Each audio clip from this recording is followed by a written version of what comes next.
algunas o todas estas cosas que a veces son la causa de que no podemos orar como debemos orar.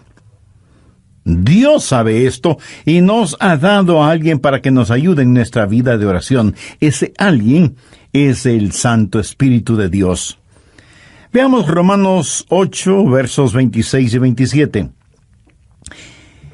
Y de igual manera el Espíritu nos ayuda en nuestra debilidad. Pues qué hemos de pedir como conviene no lo sabemos. Pero el Espíritu mismo intercede por nosotros con gemidos indecibles.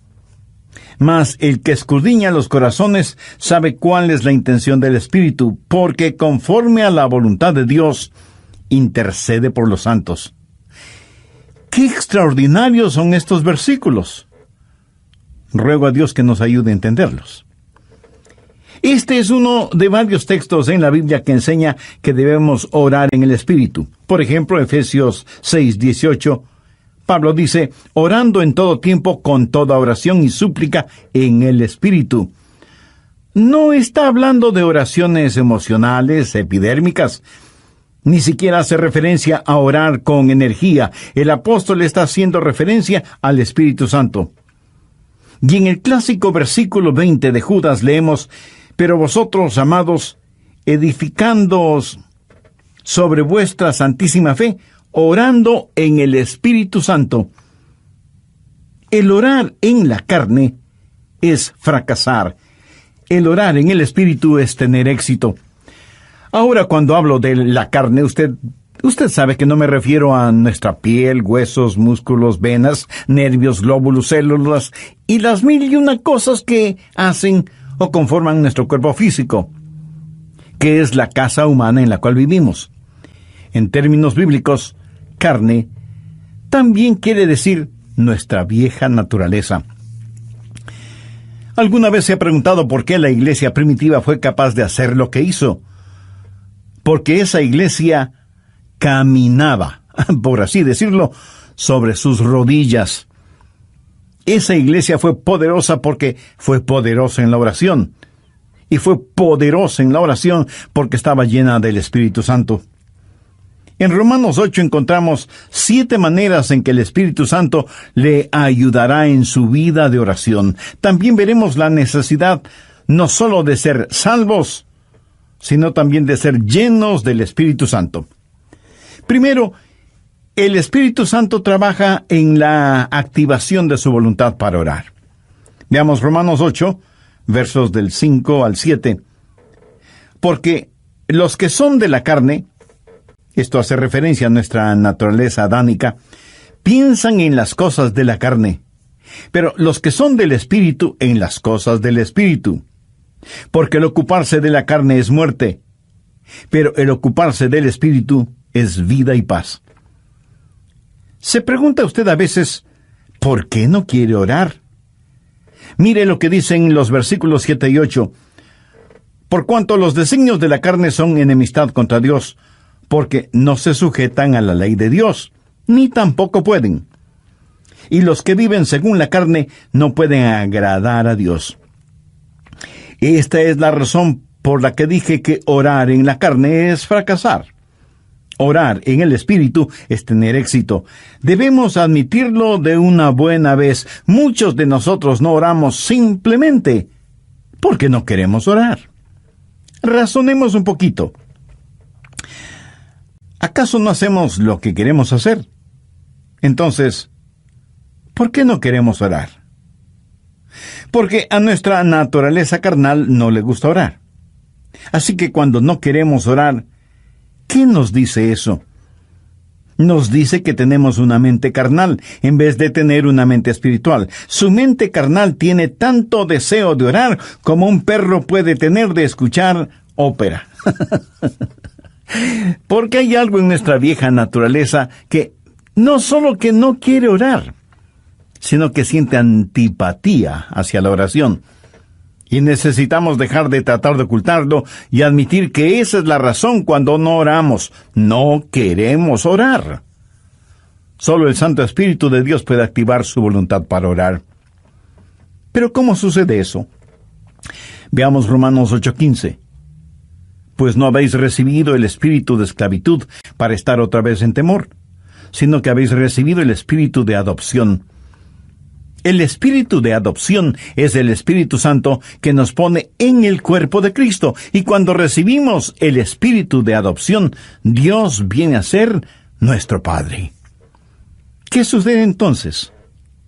Por el cual clamamos, Abba, Padre. Y le adoramos y le glorificamos. Cuando usted está lleno del Espíritu Santo, ese Espíritu en usted reconoce que Dios es su Padre. Y es natural para una persona llena del Espíritu Santo el decir, Abba, Padre, adorándole y alabándole. Ahora veamos Gálatas 4:6. Pablo dice, y por cuanto sois hijos, Dios envió a vuestros corazones el Espíritu de su Hijo, el cual clama, Abba, Padre. ¿Le gustaba a Jesús orar? Pues claro que sí. ¿Era natural para Jesús el orar? Por supuesto. ¿Quién es el Espíritu Santo? Es el Espíritu del Hijo de Dios. Si el Espíritu Santo está en su corazón y en control de su vida, ¿qué sucederá? Usted tendrá la naturaleza de Jesús, será como Jesús. Y así como fue normal y natural para Jesús el orar a Dios el Padre, también será para usted natural y normal el hacerlo. Cuando el Espíritu Santo de Dios está en usted y usted está rendido al Espíritu, no caminará en la carne. Y el orar será tan normal como el respirar. Esta es la respuesta al problema de falta de apetito para la oración. ¿Qué es lo que hace el Espíritu Santo? Su ministerio es la activación de la voluntad en la oración. Anote al margen Filipenses 2:13. Porque Dios es el que en vosotros produce así el querer como el hacer, por su buena voluntad. Cuando usted está lleno del Espíritu Santo, anhelará el orar. Así que, si no tiene deseos de orar, admítalo. La mente carnal es enemiga de Dios. Por eso, el primer ministerio del Espíritu Santo es la activación de nuestra voluntad para orar en el Espíritu. Porque Dios es el que en vosotros produce así el querer como el hacer por su buena voluntad. Segundo, el Espíritu Santo trabaja animando nuestros cuerpos. Cuando usted ora, se siente cansado, adormecido, con pereza, no puede concentrarse, y su mente divaga. Y aunque usted no lo admita, sabe que esto es verdad, pero ¿por qué? Porque no solo tenemos problemas con nuestra voluntad, sino también con nuestros cuerpos. Por eso el Espíritu Santo no solo activará nuestra voluntad, sino que también animará nuestro cuerpo.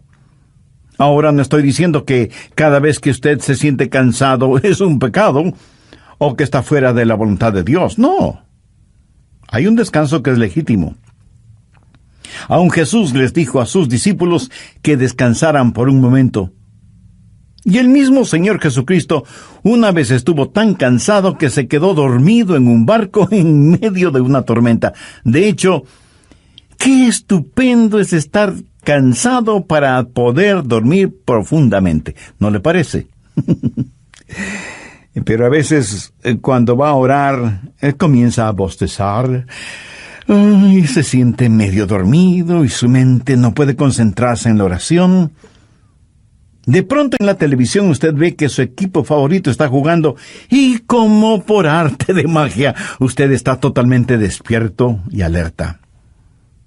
¿Dónde entonces está el problema? Su problema no es físico.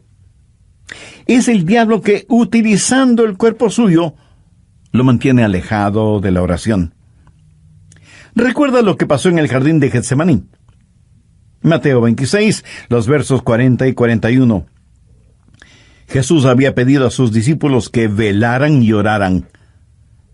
La Biblia dice, vino luego a sus discípulos y los halló durmiendo, y dijo a Pedro, ¿así que no habéis podido velar conmigo una hora? Velad y orad, para que no entréis en tentación. El espíritu a la verdad está dispuesto, pero la carne es débil. Entonces, ¿qué es lo que usted necesita? Necesita ayuda. Es el Santo Espíritu de Dios que está dispuesto a ayudarle a orar en esos momentos y lo hará refrescando, poniendo vigor en su cuerpo. Romanos 8, versos 10 y 11. Pero si Cristo está en vosotros, el cuerpo en verdad está muerto a causa del pecado, mas el Espíritu vive a causa de la justicia. ¿Qué significa esto? Significa que usted ha sido crucificado con Cristo y debido a su pecado, ese pecado fue llevado a la cruz. Jesús no solo se dio por usted, sino que se dio a usted. Cuando Jesús se dio por usted, el cuerpo es muerto a causa del pecado, pero cuando Jesús se dio a usted, el Espíritu es vida debido a la justicia. Mire lo que dice el verso 11. Y si el Espíritu de aquel que levantó de los muertos a Jesús mora en vosotros, el que levantó de los muertos a Cristo Jesús vivificará también vuestros cuerpos mortales por su Espíritu que mora en vosotros. Vivificará vuestros cuerpos mortales, o sea, le dará vitalidad, energía, poder. Usted tendrá la energía y el poder para hacer la voluntad de Dios. Cuando el Espíritu está dispuesto y la carne es débil, cuando usted se rinde al Espíritu Santo de Dios, Él vivificará vuestros cuerpos mortales. Evidentemente Jesús no esperaba que Pedro, Santiago y Juan se durmieran en el jardín de Getsemaní. Pero la razón por la que ellos se durmieron es que estaban en la carne y no en el Espíritu. Sé por experiencia personal que cuando cedo a esos momentos de divagación mental y me siento como cansado y distraído, pero me rindo al Espíritu Santo, tengo energía y vitalidad. Déjeme darle un ejemplo de la vida de Jesús. La Biblia dice que Jesús, viajando por Galilea, dijo que le era necesario pasar por Samaria. Ese era un camino tortuoso, y a mitad del viaje, Jesús se sintió cansado. Llegó a una ciudad llamada Sicar. Está cansado, hace calor, está sediento y con hambre. Se sienta al borde de un pozo, y de pronto hay una oportunidad para ministrar. Una mujer samaritana se acercó al pozo para sacar agua y se encontró con Jesús, y él le ministró espiritualmente. Cuando los discípulos regresaron, encontraron a Jesús revitalizado. Ellos habían ido al pueblo para comprar alimentos, para que Jesús recobre su energía y fortaleza, pero lo encontraron lleno de energía y vitalidad, y se preguntaron, ¿y quién le dio de comer? ¿Quién le ha estado ministrando? ¿Sabe lo que Jesús les dijo? Yo tengo una comida de la cual ustedes nada saben. ¿Qué había sucedido? El Santo Espíritu de Dios había revitalizado el cuerpo del Señor Jesucristo, y el Santo Espíritu de Dios pondrá energía en su cuerpo y lo refrescará y le ayudará. ¿Cómo? Bien, Romanos 8:26. Y de igual manera el Espíritu nos ayuda en nuestra debilidad. Amigo, usted tiene que aceptar y confesar su debilidad. No la niegue, porque eso es algo que no se puede negar. Bueno, sí se puede negar, pero no se debe negar. Usted me dice, pastor, mi debilidad es un inconveniente. No, no lo es. Es más bien una oportunidad. ¿Qué es lo que Dios le dijo al apóstol Pablo en 2 de Corintios 12:9? Bástate mi gracia, porque mi poder se perfecciona. ¿En dónde? En la debilidad. ¿Lo ve? Nuestro problema muchas veces no es que somos débiles, sino que no somos lo suficientemente débiles todavía.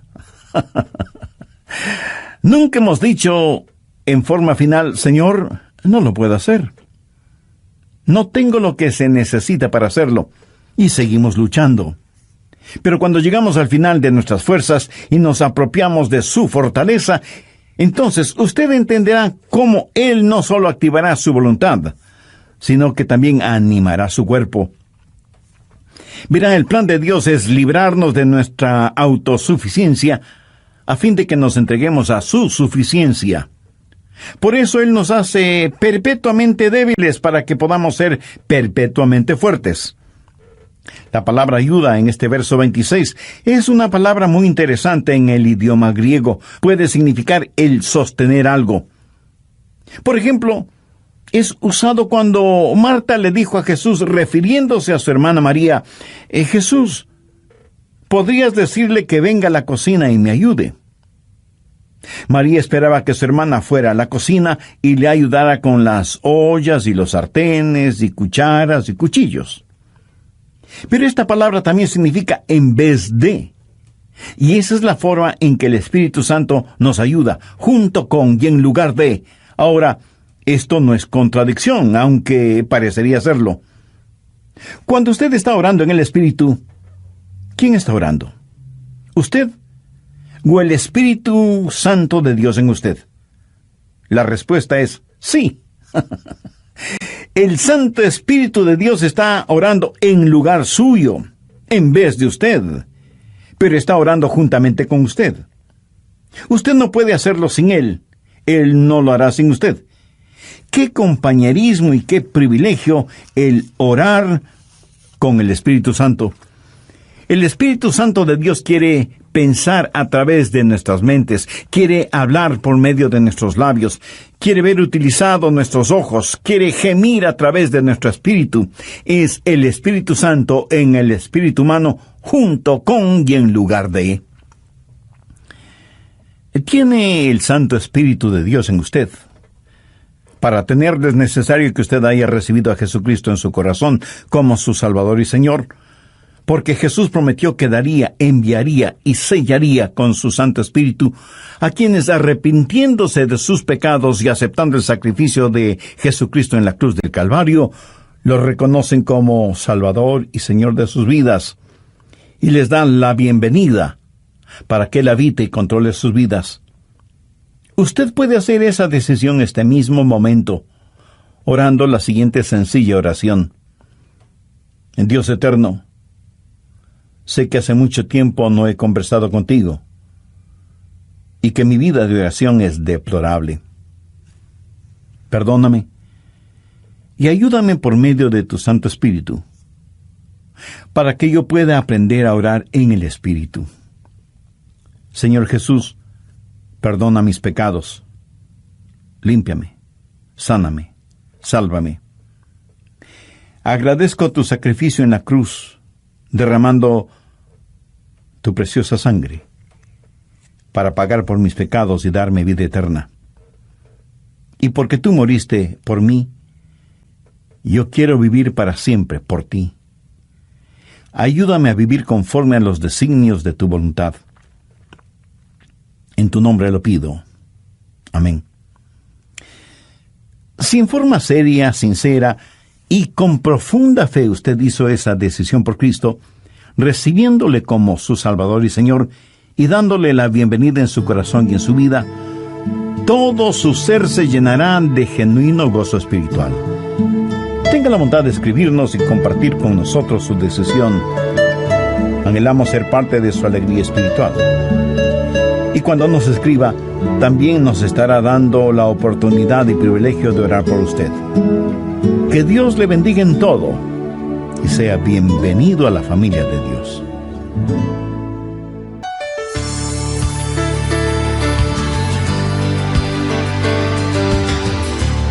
Hoy continuamos estudiando el privilegio de la oración. Escuchemos al doctor Adrian Rogers. Cerca de su casa seguramente hay un poste de luz. Y casi en la punta tiene un transformador que recibe un alto voltaje increíble. De ese transformador sale la energía eléctrica para su casa. Y esa energía eléctrica sirve para que usted encienda las luces de la casa y ponga a funcionar todos sus electrodomésticos y equipo electrónico. Esa corriente eléctrica también le sirve para que usted pueda poner un par de rebanadas de pan en la tostadora, que quedarán doradas y calientitas. Ahora, si el alto voltaje no pasara primero por el transformador y estuviera conectado directamente a su tostadora sería la tostada. Bienvenidos a El Amor que Vale, el ministerio bíblico radial del Dr. Adrian Rogers. ¿Se ha encontrado alguna vez en la situación donde no sabe cómo orar por algo? Suponga que usted tiene una persona amada que está enferma. ¿Cómo va a orar por esa persona? Señor, sánala.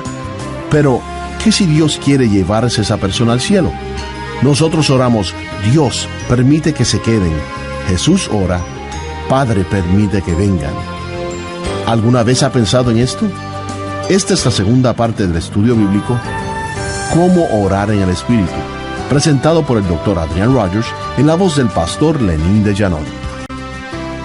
En el programa anterior y basados en Romanos 8 comenzamos a estudiar 7 maneras en que el Espíritu Santo le ayudará en su vida de oración. Las 2 primeras fueron: primero, el Espíritu Santo trabaja en la activación de su voluntad para orar, y segundo, el Espíritu Santo trabaja animando nuestros cuerpos. Bien, prosigamos con el estudio de hoy. Tercero, el Espíritu Santo nos ayuda en la adaptación de nuestras peticiones. Otro de los problemas es que a veces sencillamente no sabemos orar como debemos orar. Miremos nuevamente lo que dice Romanos 8:26. Y de igual manera el Espíritu nos ayuda en nuestra debilidad, pues ¿qué hemos de pedir como conviene? No lo sabemos.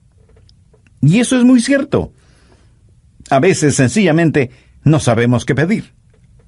Regresemos brevemente a Romanos 8:14. Porque todos los que son guiados por el Espíritu de Dios, estos son hijos de Dios. Todos tenemos cosas específicas por las cuales orar. Yo sé que debo orar por mi esposa, por nuestros hijos, por nuestros nietos. Sé que debo orar por mis hermanos pastores y por miembros de nuestra iglesia. Eso es parte de mi responsabilidad. Pero hay muchas cosas que no sé si debo orar por ellas o no. Quiero decir, yo no puedo orar por todas las cosas, porque en ese caso mi oración, en vez de ser como un poderoso río, será como un pantano estancado. Para que la oración sea efectiva, debe ser selectiva. Y aun cuando sepamos por qué orar, no sabemos cosas específicas por las cuales orar. Suponga que usted tiene una persona amada que está enferma. ¿Cómo va a orar por esa persona? Señor, sánala. Pero, ¿qué si Dios quiere llevarse a esa persona al cielo? Usted sabe lo que Jesús dijo, oró, en Juan 17:24. Padre, aquellos que me has dado, quiero que donde yo estoy, también ellos estén conmigo, para que vean mi gloria. Nosotros oramos, Dios, permite que se queden. Jesús ora, Padre, permite que vengan. ¿Alguna vez usted ha pensado en eso? ¿Cuánta gente está orando por los perdidos? Por lo general, la gente ora por los enfermos. Y no solo oran por los enfermos, sino por los santos enfermos. Oran por su tía, que es una maravillosa creyente, o por el diácono Pérez, que es un genuino hombre de Dios, y piden que Dios les sane. Sí, es cierto. A veces Dios dirige nuestras oraciones en ese sentido. Pero ¿ha notado que a veces tenemos más interés en mantener a los santos fuera del cielo que a los perdidos fuera del infierno? Cuando oramos, no estamos agonizando para que los perdidos se salven.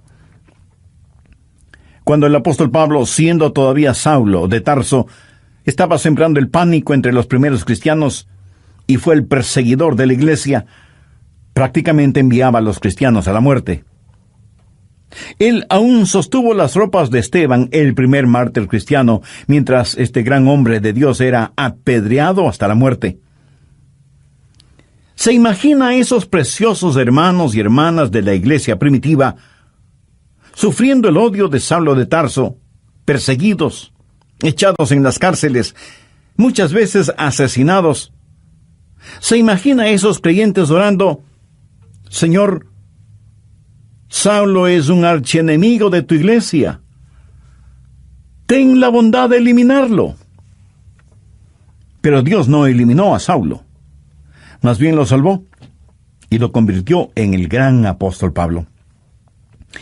Permítame ilustrar este punto.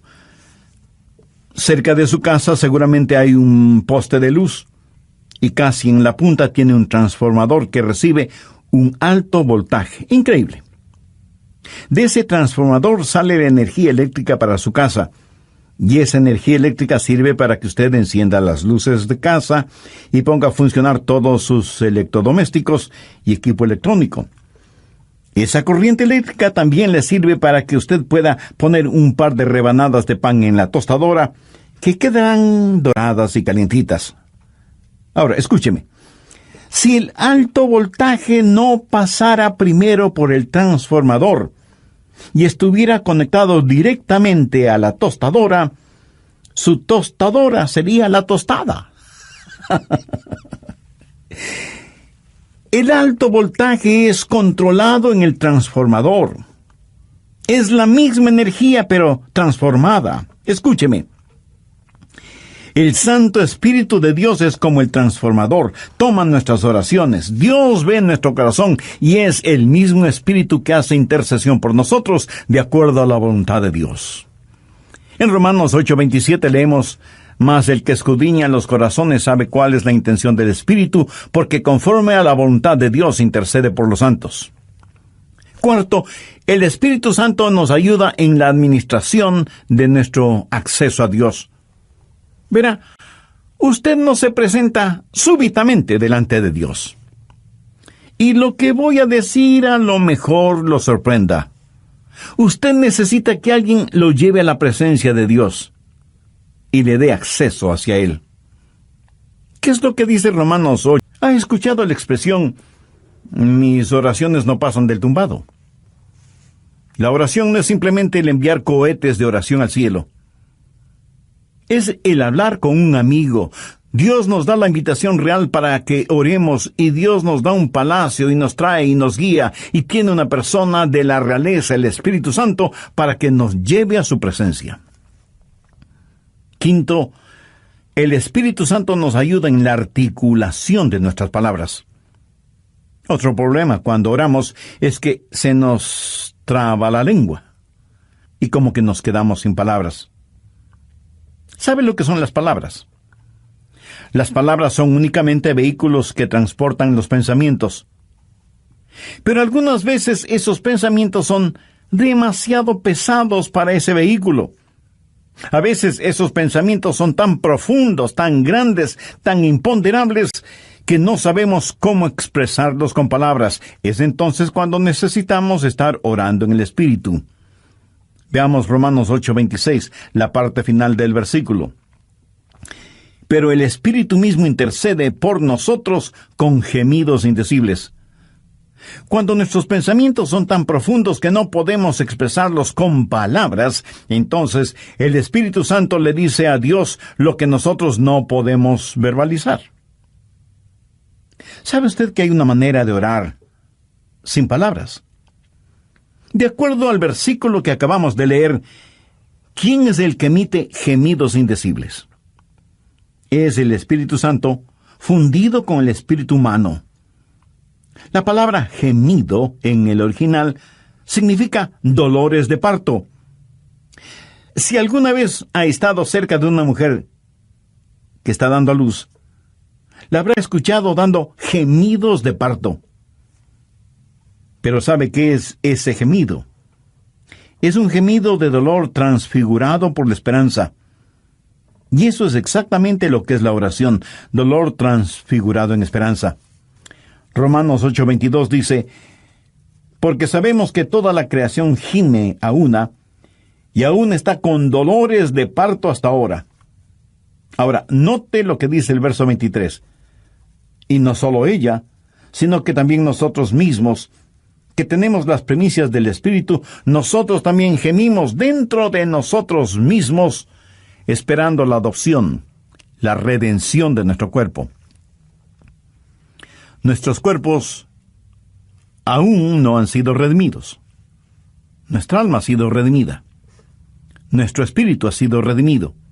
Pero nuestro cuerpo todavía no ha sido redimido. Por lo tanto, vivimos en un mundo lleno de gemidos y de dolores y de enfermedades y de llanto y de muerte. Todo está alrededor nuestro. Y sea usted salvo o no, no es inmune a esta realidad.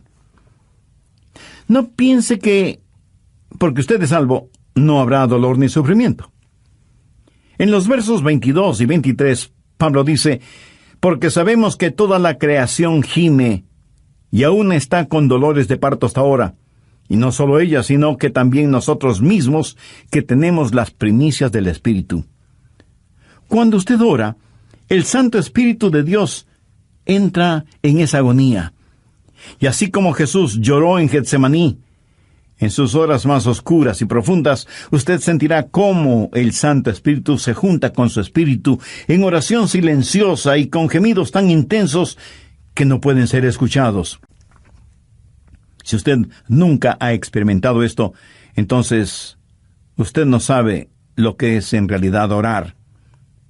Pero llegará el momento en que lo sepa, cuando no tenga ni la menor idea de qué hacer o de qué decir. Entonces será cuando el Santo Espíritu de Dios se fundirá con su espíritu y le ayudará, no solo en la administración del acceso a Dios, sino también en la enunciación de sus deseos. Y Dios sabe lo que significa eso, aun cuando usted no diga una sola palabra. ¿No es eso maravilloso? Sexto, la declaración de nuestra confianza viene del Espíritu Santo. Romanos 8, versos 26 y 27. Y de igual manera el Espíritu Santo nos ayuda en nuestra debilidad, pues ¿qué hemos de pedir como conviene? No lo sabemos. Pero el Espíritu mismo intercede por nosotros con gemidos indecibles. Mas el que escudriña los corazones sabe cuál es la intención del Espíritu, porque conforme a la voluntad de Dios intercede por los santos. Y en el versículo 28 está la respuesta a la tácita pregunta: ¿cuál es la voluntad de Dios? Y sabemos que a los que aman a Dios, todas las cosas les ayudan a bien, esto es, a los que conforme a su propósito son llamados. Y surge de inmediato la pregunta: ¿cuál es el propósito de Dios? Y el versículo 29 tiene la respuesta: para que seamos hechos conforme a la semejanza de su Hijo. Pero a veces usted ora y gime y llora y suplica y nada sucede. Y usted dice: le oré a Dios y no escuchó mi oración. Amigo, sí la escuchó. Recuerde que todas las cosas obran para bien. Literalmente significa que Dios está haciendo todas las cosas para el bienestar suyo. Pero escúcheme con atención. El plan de Dios para usted no es primordialmente el hacerle saludable, millonario y feliz. El plan de Dios para usted es santificarle y hacerle a la semejanza de su Hijo Jesucristo. Dios sí escucha nuestras oraciones. Y usted puede pedir cierta cosa, pero Dios le da otra diferente, que le ayudará a usted a ser más y más a la semejanza del Señor Jesucristo. Amigo, de eso se trata todo. La oración no convierte a Dios en una especie de mensajero celestial que está esperando recibir sus órdenes para complacer sus deseos y caprichos. De ninguna manera. La oración es el plan de Dios para hacerle a usted a la semejanza de su Hijo. Una vez tuve una tremenda carga de oración, la más pesada que he tenido. Llegué al punto no solo de pedirle a Dios, sino de gritarle a Dios. No por falta de respeto, sino más bien motivado por la desesperación. No en forma desafiante, sino angustiada. Le dije: Señor, ¿dónde estás que no me escuchas? ¿Sabe lo que Dios hizo? Claramente escuché su voz en mi mente cuando me dijo: Adrián, he escuchado tu oración. Me ocuparé del asunto. No me dijo cómo. Solamente me dijo que no me preocupara, que Él se encargaría de todo. Ese es el significado de Romanos 8:28. Y sabemos que a los que aman a Dios todas las cosas les ayudan a bien. Esto es, a los que conforme a su propósito son llamados. Esa es una declaración de nuestra confianza. Séptimo, cuando oramos en el Espíritu, hay una amplificación de nuestra victoria. Permítame que le diga un secreto. Al diablo no le gusta que usted ore. Miremos lo que dice Romanos 8, 31 y 32. ¿Qué pues diremos a esto? Si Dios es por nosotros, ¿quién contra nosotros? El que no escatimó ni a su propio Hijo, sino que lo entregó por todos nosotros, ¿cómo no nos dará también con él todas las cosas?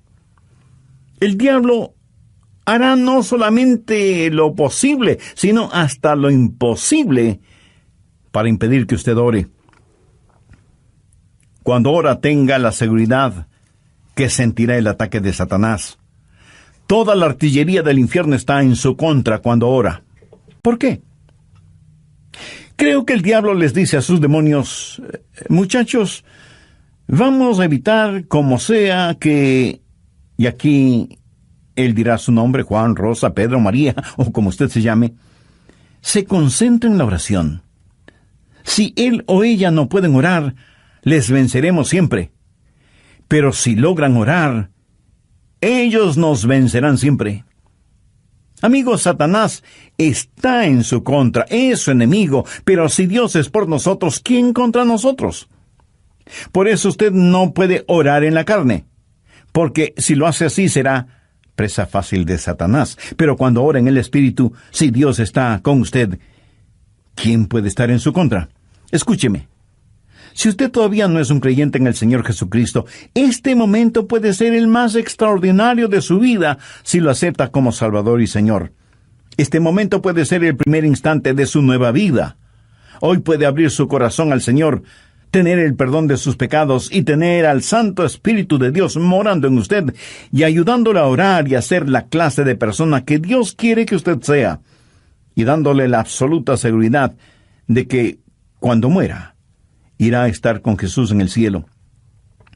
Cuando el carcelero que cuidaba a Pablo y a Silas les preguntó, señores, ¿qué debo hacer para ser salvo? Ellos dijeron, cree en el Señor Jesucristo, y serás salvo tú y tu casa. Esa palabra creer no significa un creer intelectual o académico, significa confiar.